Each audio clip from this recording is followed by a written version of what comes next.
Hi mga Mars, kamusta po kayo? Ngayon ay tuturuan ko naman kayo ng isang pangnegosyo recipe na po pwede nating pagkakitaan sa araw-araw o kaya ay pwede nyo idagdag kung meron na po kayong existing na business. Malaki po ang kikitain natin dito at ang mga sangkap naman ay hindi ganun kamahal. Madali lang itong gawin mga Marcy at simple lang din ang paraan ng pagluluto nito. So, unang-una po ang gagawin natin dito ay pagsama-samahin yung mga dry ingredients. 1 kilong third class po yung ginamit ko dito. Yes po, medyo mura lang po yung sangkap na kagamitin natin dito.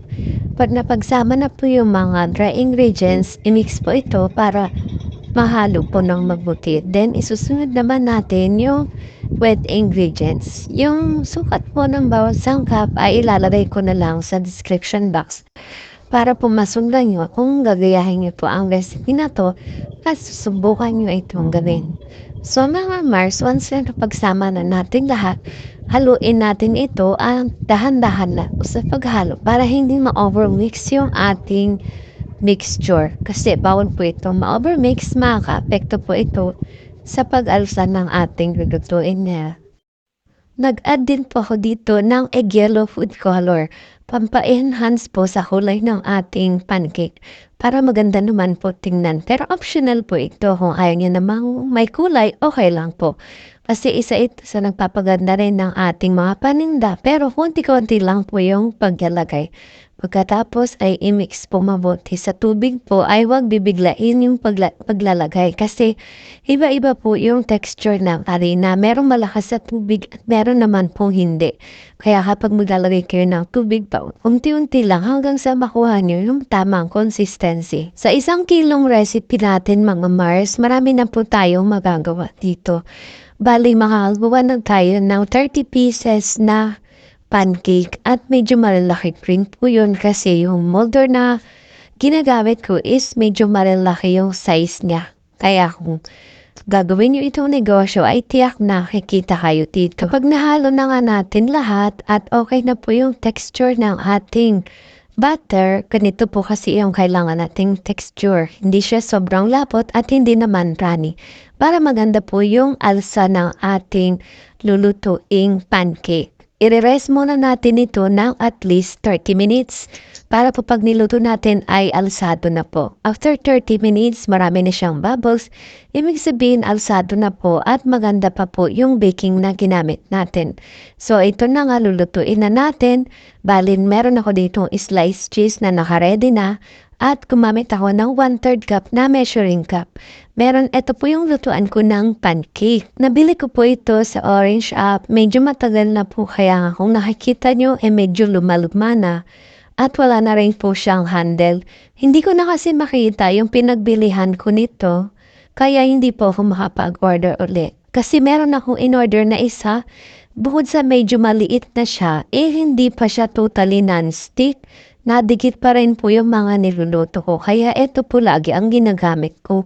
Kaya kumbaga gamit na gamit talaga itong lutuan ko ng pancake. At sulit na po talaga. Ganito lang din po yung ginagawa ko kapag nagluluto.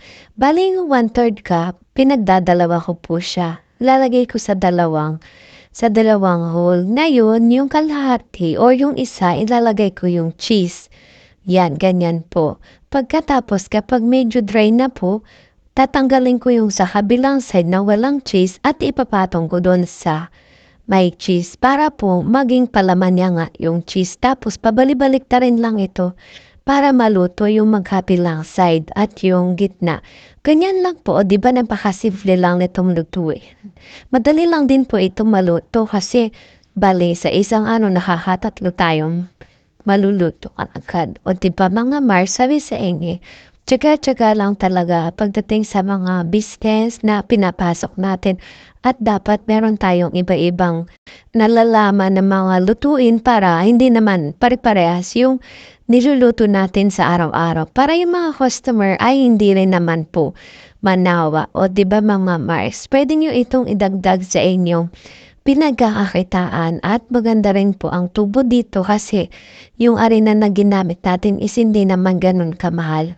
At eto na nga mga Mars, naluto na natin lahat. Papalamigin lang natin ito ng konti at ilalagay na natin sa Tupperware para po ma-dispose na po natin.